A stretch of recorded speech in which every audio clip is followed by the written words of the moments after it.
All right, here we go. So it looks like a girl's name.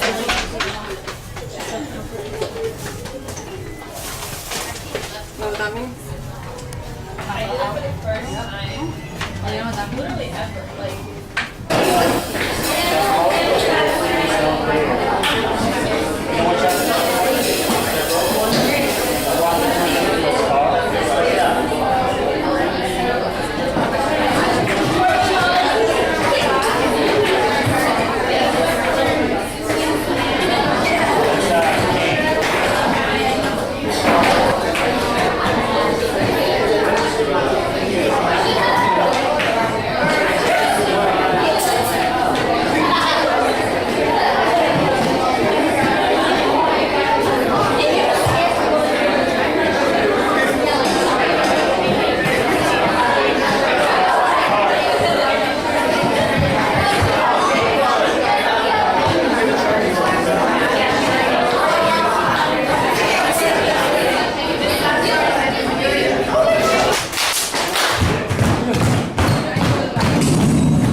what I've seen is just absolutely incredible. Thank you. And I want to ask you first, how did you get pulled into the Urban Nutcracker? Well, a guy by the name of Tony Williams, who's the creator, producer, who directed this whole production, is one of my mentors. Shout out to Tony Williams. He pulled me in about like 5-6 years ago after he had already probably been doing the production for about like 4 or 5 years. And it was a real good opportunity, the way he puts the show together.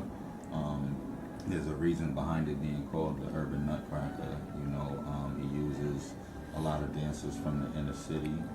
He is probably one of the only nutcrackers that actually involve little kids, amateurs, and professional dancers all on stage at the same time. So, I mean, it's a real good experience. You know, you get to learn, you get to teach, have fun. So, you know, when he asked me, it was a no-brainer. I said yes to do it. So I'm here now, 4 or 5 years later, still doing the show. Wow. I know I'm just listening to the music in the background and watching you guys. I'm definitely going to be there. And I don't think a lot of people really got a chance to know that much about the Urban Nutcracker. But tell me some more about you. What kind of keeps you going with this dance movement and tap? I think what keeps me going is understanding, one, the history of it, and to have a respect for where dance was. I mean, and when I say was, I mean like way before I was doing it, before I was born, before my mama was born, before her mama was born, people have been dancing. And, you know, everything in life has its struggles, and, you know, to see where dance started to just where it is today, you know, for however many years, let's just say the last 50 years of dance, what has it been? And to know that wherever it started, it's trials and tribulations to get here. I want to be part of where it could be 50 years from today. You know, so where it is now, nobody 50 years ago knew it was going to be here.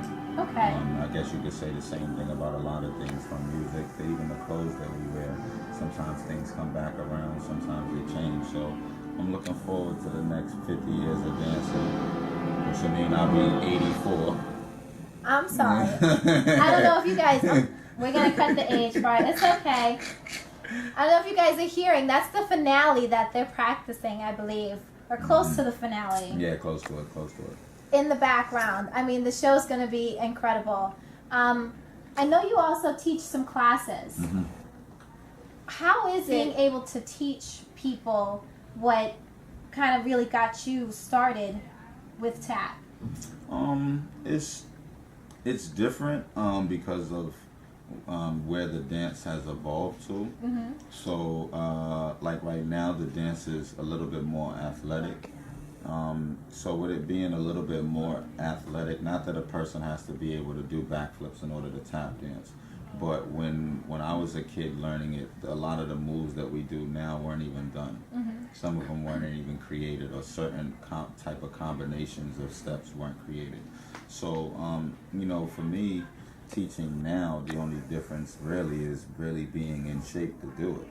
You know, to be able to teach the dancers. Say that again. I have to be in shape to dance. I'm a professional dancer. It might keep my stamina, or it might, you know, keep that model tone that, you know, so, but I have to stay in shape to dance. If I don't stay in shape to dance, then I run the risk of getting injured. Okay. So that, for me, that I would say is the actual challenge as a teacher. I mean, everything else is, you know, all teachers, we all follow the same rules. You have to, you know, bond with your students. You have to get to know your students, you know, one, so you can learn how to teach them, you know, so all of that is the same. Where do you teach these classes? Let everyone know. I teach at Boston University, and they've now allowed for outside non-university students to now enroll and take my classes. So I can take the class? Yes, you can. I can go to BU and take your dance, your tap class? You can go to BU and take my tap class. Yes, you can. Okay. And right now it's a lot of projects. So I'm working with the company and working on projects such as the Nutcracker, and then after Christmas. Your company? Yeah, it's Boston Tap Company. We have a few projects coming up. First night Boston at the Heinz Convention Center, and then a series of shows that we'll be putting up at the Strand Theater next year. I'm quite sure you'll be sneaking into one or two of those. I like to sneak around. But yeah, you know, and then anything else, if you want to, you know, find out about my up and coming classes or the workshops that I do with Sean Fielder and Friends Masterclass Weekend, you can check out the website www.thebostontapcompany.com, and all the information will be on the calendars. Okay. Now, for anybody out there that, you know, hasn't done any kind of performance art ever in their life, what would you tell them as far as, you know, don't be afraid to get out there and do it? What is your advice for all those, you know, beginners out there? The only way to be different is to be yourself. It's the slogan for my company. It's one of my tattoos. It's just what I believe in. Like, you can't do anything if you don't believe you can do it. So, you know, after that, you know, I would say, you know, take care of your body, eat right, drink water.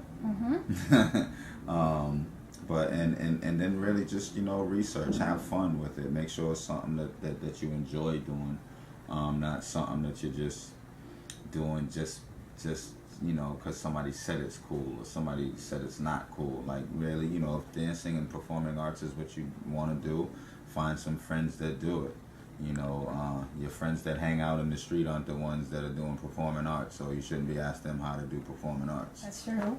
That's so true. Always surround yourself with those. Tell type them of people. some of the locations that you've been to, because I heard you went overseas many times. Yeah, I've been to Germany, I've been to Switzerland, France, Amsterdam, Canada, you know, throughout the United States.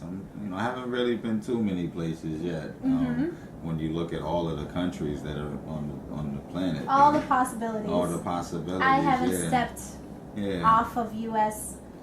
ground just yet, and actually that's true, because in January Puerto Rico is becoming our 51st state. So yeah, I haven't stepped foot off of U.S. So, you know, for anybody out there, Boston, Bostonian, Roxburian, Mattapanian, Sean Fielder's been Yeah. outside of the United States. Come see the Urban Nutcracker December 8th to December 23rd at the John Hancock Hall. For more information, go to www.urbannutcracker.com. Peace. No se pierdan el Urban Nutcracker del 8 al 23 de diciembre en el John Hancock Hall. Para más información, urbannutcracker.com. Ilanga, Yes. ticket information. Whoa, ticket information. Yes. Tickets are $20 and up, and they can be purchased at www.urbannutcracker.com, or they can also purchase them at the Back Bay Events Center. Okay.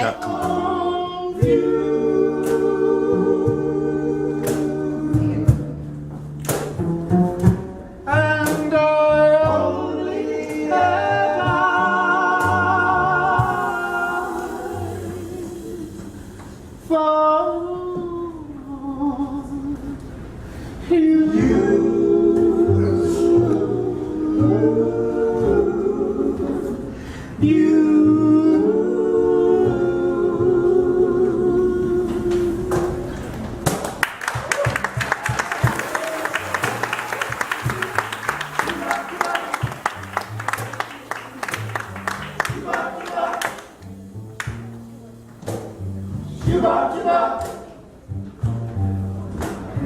She rocked